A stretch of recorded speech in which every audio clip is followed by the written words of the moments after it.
En 20 ans, le recours à l'intérim a été multiplié par 10 dans les établissements du secteur social et médico-social. Ce dispositif, qui permet de remplacer temporairement des salariés absents ou de combler les trous dans les équipes, entraîne des coûts élevés pour les structures et peut conduire à des difficultés d'organisation. L'un des principaux défis liés à l'intérim, c'est la rotation rapide des intérimaires qui peut perturber l'équilibre des équipes permanentes et peut affecter directement la qualité des soins ou l'accompagnement des usagers.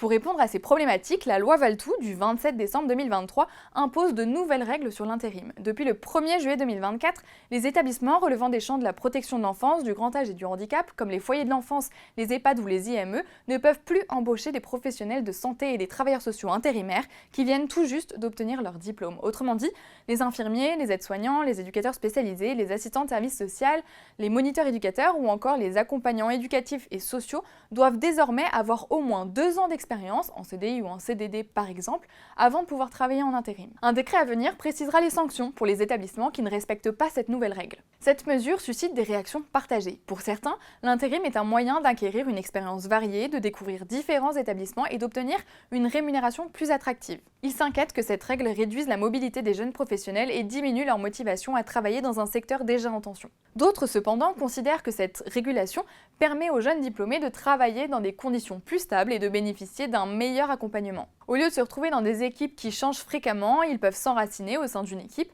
et évoluer plus sereinement. En parallèle, une autre mesure est prévue pour 2025. La loi de financement de la sécurité sociale prévoit de limiter les rémunérations de certains intérimaires dans les établissements et services sociaux et médico-sociaux publics si elles sont trop élevées par rapport à celles des salariés permanents. Cette mesure, qui entrera en vigueur à compter du 1er juillet 2025, vise à limiter les surcoûts induits pour les établissements et rendre l'emploi en intérim moins attractif pour les professionnels sur le plan financier. Pour en savoir plus, vous pouvez lire notre dossier juridique à ce sujet et pour continuer à suivre l'actualité sociale et médico-sociale, rendez-vous sur le mediasocial.fr.